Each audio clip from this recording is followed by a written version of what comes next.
So, right, hello everybody. We're back to our Three Bridges podcast.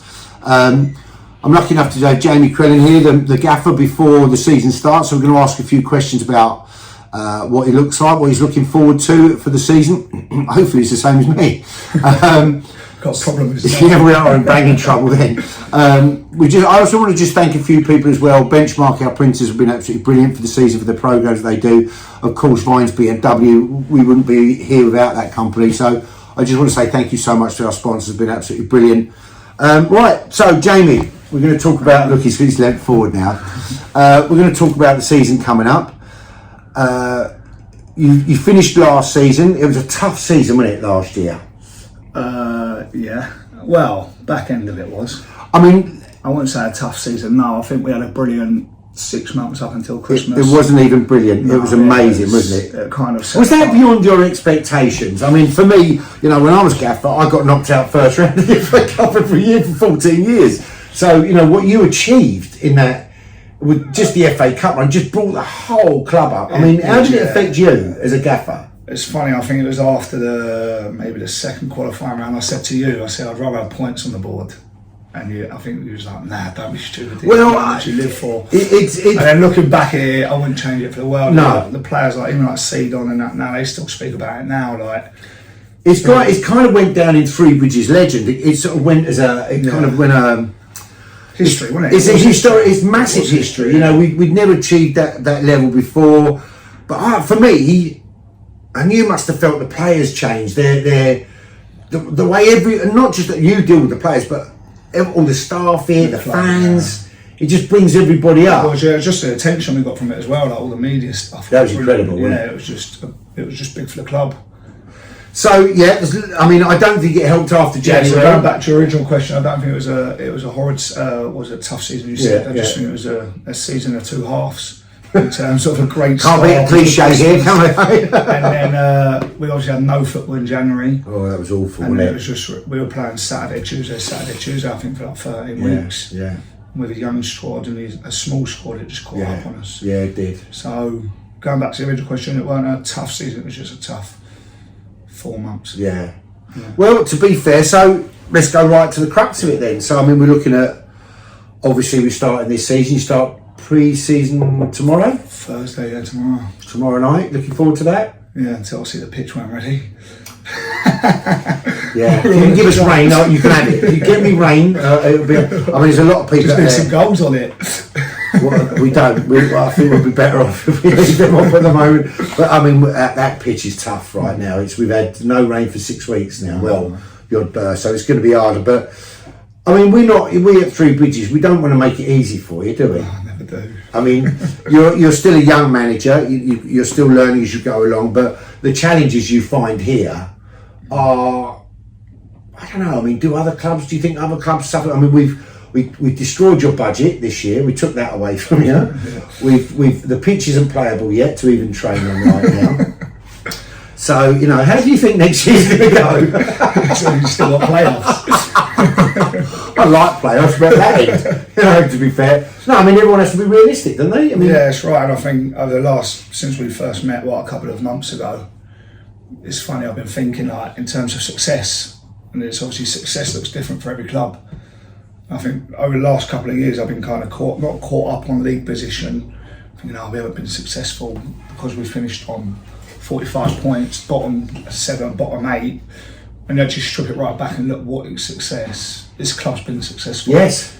And obviously it's no difference like any league of football. If you've got a £7-8 grand a week budget, success is to win the league. If you haven't, then success has to look totally different as a football club, as a group of people. And I think that's really important, and it's something I've definitely honed in on the last 6 or 7 weeks. Is obviously everyone wants to win football games and wants to win leagues, but realistically 1 out of 20 can. So what is success for the clubs that don't win the league? I think that's how we approach it differently. Listen, we're not going to win the league. No. Unless something miracle happens, we're not being realistic. So what does success look for this football club? And I think over the last 8 or 9 weeks I've kind of been trying to focus on that rather than getting caught up on wanting to win the league and wanting to win playoffs, if that makes sense. I think it makes an awful lot of sense. I think more managers should think like that. Identify your successes before you start beating yourself up on what you think other people's successes are. Yeah. I mean, you can't dictate your way of football because what other people are thinking. You have to be absolutely focused on what you're doing. For me, success, I think, from a chairman's perspective, with the gaffer, is I want to see our young players excel, and I think that if you look at our young players from last year, they excelled. So I think if you look at that for me is success. Huge success. The FA Cup, obviously, that's a huge success. But even the fact for me that we had 19, we only used 20 players last year, first team players. The rest was all youth team players, and that was the lowest in all 4 divisions of National League football. I didn't know that. That's huge success. You've obviously got the fact that we've had 20 players. I had a chat with in end of April, May. Only 2 leave. Not one of them 18 players spoke about money. Not one of them. Haven't even spoke to anyone about money. Not one Success? of them. Success. In terms of last season, we had I think it was 14 7 days. Was it really? 14 7 days. I got fed up with them coming in the end. Didn't lose one player. Again, success. And I think it's going to end sooner or later. But in my 2 years of management, I think me and Danny were speaking of it, obviously before we departed. I think we've had 27 7 days, and we've not ever lost one player. And I can assure you they've all been offered more money at them 7 days. Oh, so, Jesus Christ, I know that. Another one, a huge success you've got. I think we've given, I think it was 19 under 18s their first team debut. You're kidding me. Since I took over, 19, including like their League Cups and stuff. Obviously, some have had 1 or 2. Obviously, people like the Chesworths, the kind of Coal Cups, they've had a lot more. But I think it was 19 under 18 players that became first team players. So again, that success. So it's looking at all these little avenues of how we're achieving success without people from the outside. Just look at the league table and go, it's not a very successful football. Fans do. I mean, we have to accept that fans will always look at that. They don't see the inner workings of a football club. I think fans here at Three Bridges are unbelievable. We don't have many of them. No. We don't have a lot, and hopefully this year we'll pick up more and more. But I think that we have great loyalty, and I think also they are very much about you and the boys. I think they will support you no matter what. We had to run a pretty awful, tough results for a period of time. I still think the support from the fans is incredible. Unbelievable. They don't ever bat an eyelid. They're fully supportive.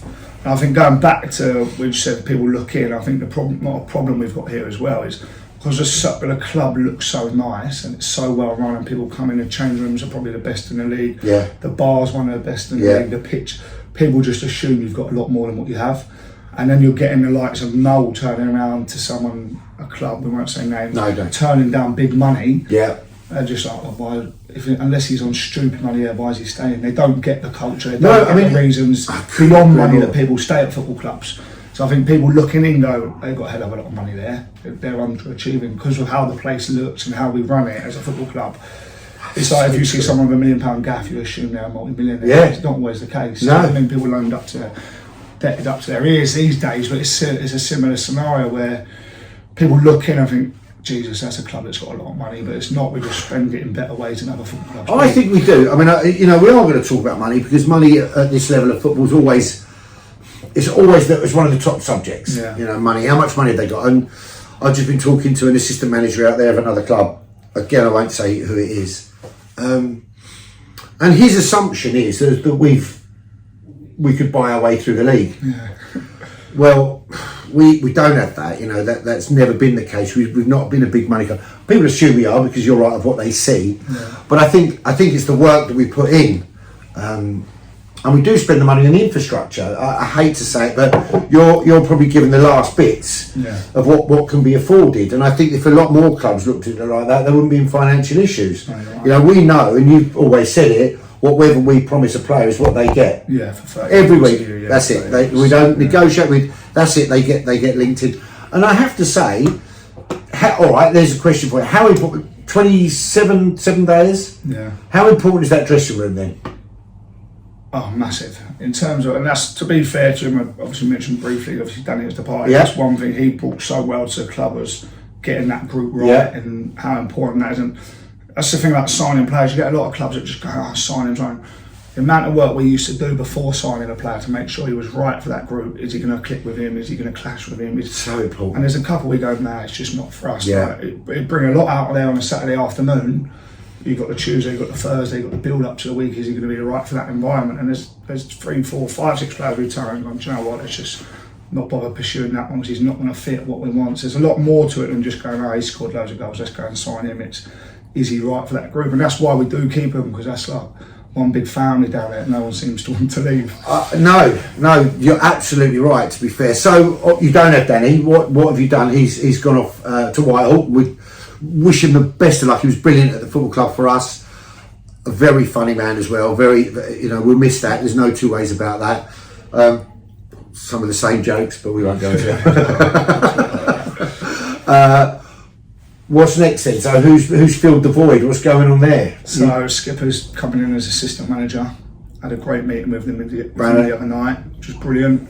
And he's going to bring total different skill set to Danny, but he's going to add a hell of a lot to what we're doing. Definitely with the link to the under-18s and being the first team captain.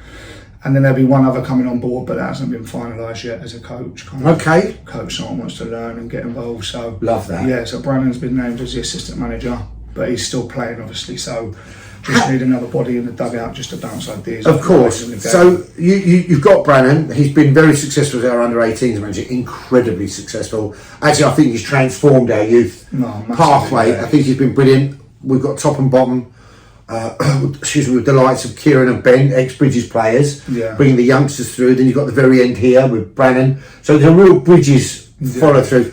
How important is that to you? The fact that you have, from this age, from 4 or 5 years old, coming right the way through to under-18s, as a first team manager, your view of that? You've spoken to somebody recently about we're now being recognised very much with the pathway. But as a manager, how important is that to you? What does it bring to you?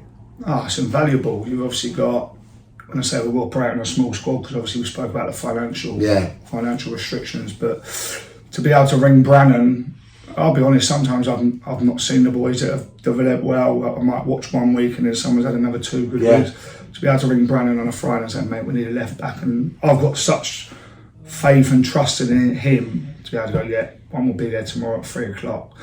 If Brannon says he's able to start, he will start. That's how much trust and faith we've got in Brannon. That's so good to hear. And obviously me and Brannon work closely, that a lot of what they do in the under-18s are very similar to what they do in the first team. So when them boys are making that transition, it's not, they almost feel like they're just playing in under-18 games, because they've got a couple of mates that are in the team already, because we've got under-18s that are in the squad every week, and 2, kind of the way, a bit like a franchisee, when they come into that first team environment, it's exactly the same as what they do on under-18 level. So they get it, they know what's going on. It's not like a fish out of water where they haven't got a clue what's going on. It's a total different environment. It must be terrifying for a young lad to walk into that dressing room. Or do you think it's, you make them sing as well for their initiation? Do you know what? It's funny. I had a chat with Kurt the other day, and he said, Krause, he said it used to be that a young boy would be scared. He said, now us older boys are starting to feel a little bit out of place. He said, I'm only 27, 28.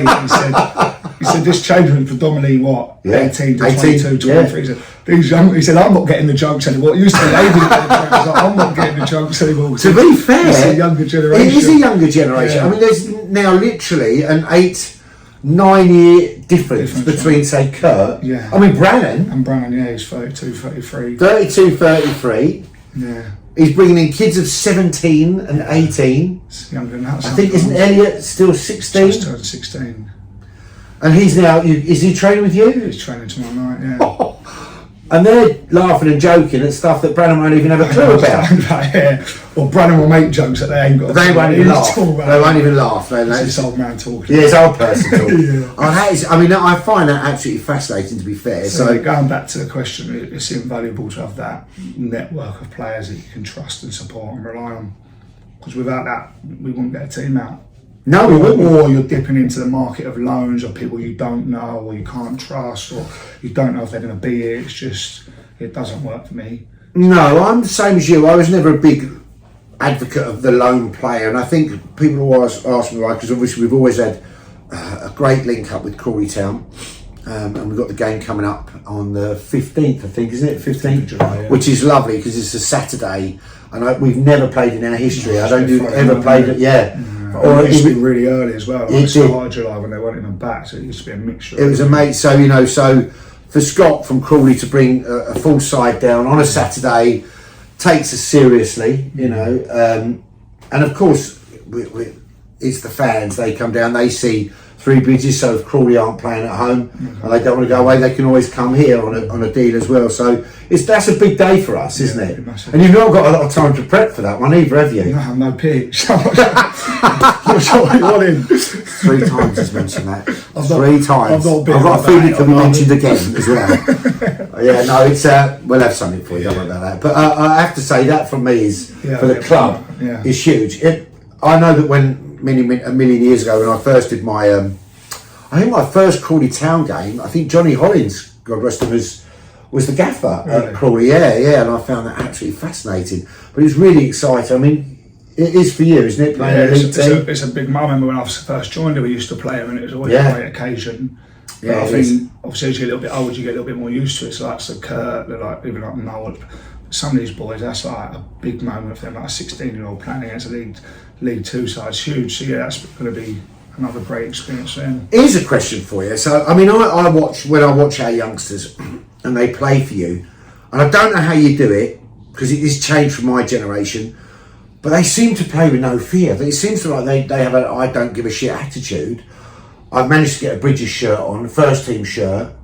How have you done that? Why don't they have this terror that I know that when I would join a new side as a younger player, I'd be absolutely cracking myself. But these kids seem to come along. They don't seem to have that. Yeah, no. They don't have that fear. I think going back to what we said about the change room, I think the culture and the older boys, like going back when I played, when I went into it, I was exactly the same as you. I used to be terrifying, but you had like old school meatheads. Yeah, you did. They didn't care if you were 15 or they give it to you. They give it to you the same way as where people like Kurt, they're such good people. Yeah. That they put your arm around you. Obviously, I've got a reassurance from myself and Brandon that listen, it's football. Noel's bloody brilliant. He's great with the younger ones. Like although he's younger himself, he's brilliant. So he gets very much younger mentally. Yeah. People kind of get it now that like this is a young kid. We've got to look after him. Like shouting and abusing him ain't gonna give us anything. It ain't gonna give him anything. So it's kind of the culture of the boys down there.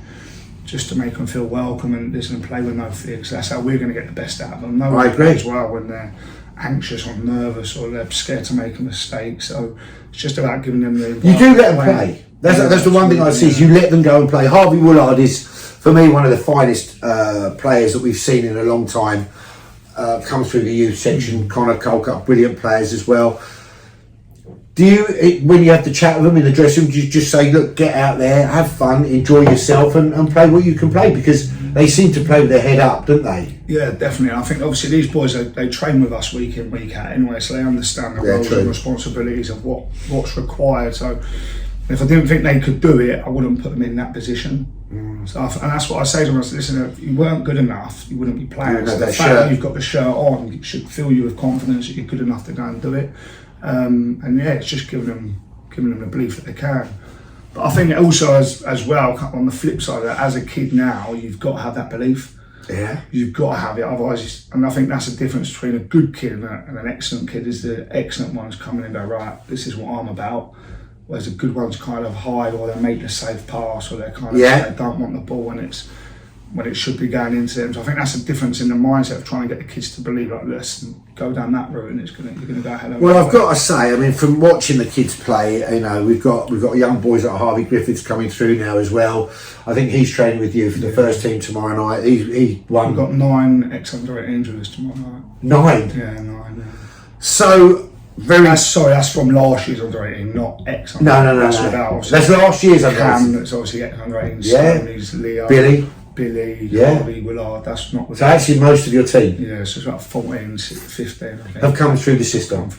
More than that, I think 16, yeah. 16 have come through the system? That'll be here tomorrow night, yeah. Because actually Callum Donaghy came through the system. Yeah, and Michael Wilson did. And Michael Wilson further back into that, and there's probably only about 5 or 6 that haven't. Oh my gosh, yeah. I didn't even really think of that, to be fair. Yeah. That's quite incredible. Oh, well, I was chatting to a lad yesterday, and I won't name names, I won't say where his kid comes from, but he plays under 18s, his son. And he basically said to me, I said, are the first team looking at your boy? Oh no, not even a look, he doesn't even get a sniff. I won't say who he is or what he is, but I said, he said, but everyone's talking about Three Bridges pathway. Everyone's talking about they're given opportunities. Now, let's be honest, let's be dead straight. It's kind of been forced on you as well, hasn't it? Of course, yeah. But at the same time, these kids need an opportunity somewhere. And they've got it here. Definitely, and I think that's really important, is that there is a pathway. Like, I've seen clubs, I look at all over the county, obviously have managers and chairman, you go through the team sheets. It's only really great to me when you see a team with only like 3 subs on the bench, or you see a team with... You do see that as well, don't you? With the manager named on the bench. It's just like, what's going on? You must have... I know you've got an under-18s with 20 players in it. Even if you've got no intention whatsoever in the world of playing that kid tomorrow, put them on the bench and just let him come and learn and see what goes on and give him that experience. So the next time he does it, it's going to be that little bit easier for him, and it gets easier and easier and easier. And it's just, I think, and that's another thing, to connect here from all the youth teams, all the way through to 18s, even below Brennan's 18s, the link he has with the 16s and the 15s. It's one big pathway, as you say. A lot of clubs run as a first team, a reserve team. Yeah, it's almost 3 different clubs. Yeah, it is. No link and no connection whatsoever. I've got to say, question for you: how important do you think that 3G is for us next year? It's huge. It's huge. It's almost beyond words, isn't it? It's that big. And people think a lot. I'm looking at it from a coach's point of view. Obviously, you're looking at it from a chairman's point of view. That means money. Money. People say, people don't hit more money. That's brilliant. But just being able to guarantee 4 hours a week training without any interruptions, being able to move goals where you want them, a full size pitch. As a coach, forget the money. No, absolutely, for sure. Absolutely. Because that's one thing, obviously, these boys, they're young, they need constant coaching, they need constant reminder of the messages, the patterns, the philosophy of what we're trying to get into them. That becomes really hard in October, November, which we're not the only club. No, it's all the clubs, most clubs. When you're then forced into a clubhouse or you're forced onto a third of a 3G, and you they need it constantly. Yeah, I agree with you. So in terms of that, it's going to be absolutely huge. Massive, isn't it? Huge, yeah. Well, I think it's massive for the community as well. I think it's massive for our kids. We've got 400 kids signed on to this place, as far as I'm concerned. But I think, why does a child sign on to 3 Bridges? There's the reason, because the first thing Gaffer's happy to give opportunities, in my opinion. And I have to say, it's probably one of the most, for me, I'm so excited about this season. And I'm not, I need to reiterate and make it public as well, I'm not looking at the results. Of course, we want to stay up. Of course we do. It would be lovely to be a nice mid-table, nice game. We don't want to be terrorised at the end of the season and that amount of tension. But you know what? I do honestly believe that we've got something quite special going on here, and what I'm really pleased about is I think that the management team I've got here is the right management team to lead this forward, and I think that's what I'm so excited about. Young managers, young assistant manager, young players coming through. I think it says an awful lot. I actually wouldn't. I mean, even when you were playing for me, Jay, it's changed, hasn't it? From when you were playing in those 4 or 5 years, the difference. Oh yeah. The game has changed. The personalities have changed. The way kids has changed. Better or worse? Bit of both. That was political. Yeah, sitting on the fence. Yeah, really are. Yeah. It's definitely something I've had to adapt with. Definitely. So obviously, I think I was the back end of kind of. Me. The streamers, the shelters, the no care, kind of beyond the 4 walls of football. There was kind of no care, but it's now about the whole picture of the player in terms of the person. It's not just Saturday. Sometimes you got to be speaking to these boys Wednesday, Thursday, Friday, knowing that they need that. How important is mental health? Huge. I think that's another thing again that I didn't really think about when I first took the job. But you've got. I won't mind me saying something like Stoney, for example, young lads. Yeah. I think start of last year, I must have pulled him in the office 3-4 times and said, mate, you're nowhere near it, kind of thing. And it's like when you start to break down the person, he was like, look, Kraz, I'm working till 4 a.m. in the morning. Yeah, for sure. So I get up at 4 a.m. in the morning, I'm not getting here till 7 at night, I finish at 10, 11 here, and I'm back up in 4 hours, and then suddenly you start to realise, right, that's a problem, what can we do to support that? Right, Tuesdays you might not train, or Thursdays... No, it does affect them mentally, doesn't it? They start worrying about the position, they start worrying about keeping their shirt. And the people we've got here, they're so committed, they don't want to let you down, they don't want to phone you and tell you, I can't make training, that's on work, because obviously a little bit of an old... What do you mean work? Like, you know what I mean? Like, you can't come here. So it's just understanding the whole person, how you can support them, that's going to make them... better. And you've got to give them that now, whereas I don't think we had that. Maybe no. Didn't have any of that. They turn up on Saturday, with a nana just passed away, or they've had the best week of their life. 5-10 years ago, is you perform. And that's that was it. I mean, I always, be honest with you, and you know, I always said, I'm not bringing on first team players to coach them and make them better. I'm bringing on first team players that should be coached and should be that level straight away. I'm giving them that amount. I'm not expecting to try and make them better. I want them to be good anyway. To be good enough. And I think they had to come into the first team with that. You had to be a good player. You had to know what it was all about, and you had to adapt very, very quickly and push on. Those that didn't went by the wayside. Those that did continued in the side. And it's a decent sized club, Three Bridges. I think nowadays your management skills are completely different. Yeah.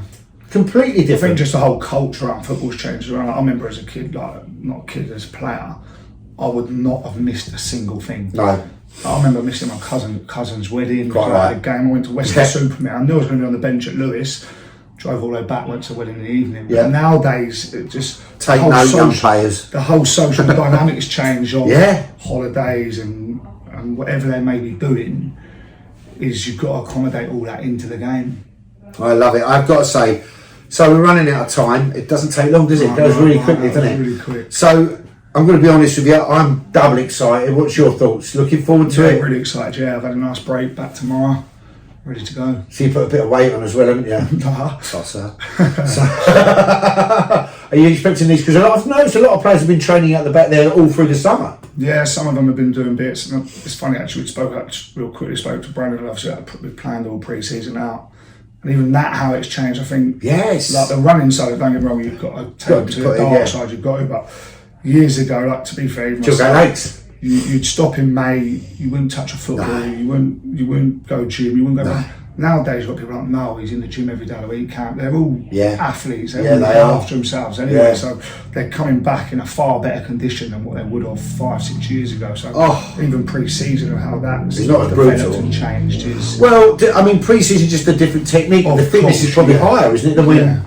It's just even when I was playing, pre-season was horrendous. You just ran around the park for 2 hours, vomited, chasing trees, and then vomited, and then went straight back down the pub because you weren't the pub on the way. Absolutely. Go down. In fact, I'll be honest with you, we used to do Thursday nights was nightclub night. So we'd all go out. We'd a massive train session pre-season. And then by about 7 o'clock that night, it was on the piss. Back Saturday. Back Saturday, yeah, and it was kind of how it works for pre-season back then, to be fair. But I noticed a lot of the players when they come in, even they don't actually, which I find fascinating. Half the team don't have a pint in their hand. No. They have a protein drink. Again, for the love of Jesus. That goes back to the whole kind of culture. Absolutely, it's the changes, isn't it? Everything right, yeah. And we're trying to be as professional as we can without being a professional team. Well, I've got to say, I'm very excited about it. I think, watch this space. I think it's going to be a great season. I know I've got a great manager, I've got a great assistant manager, I've got a great club. I'm very, very lucky, I'm blessed in that. It's very important that he gets massive support from his missus. and I'm really looking forward to the season. So let's do it, Jay. Let's do it. Thanks very much. Cheers, everybody. See you at the next podcast.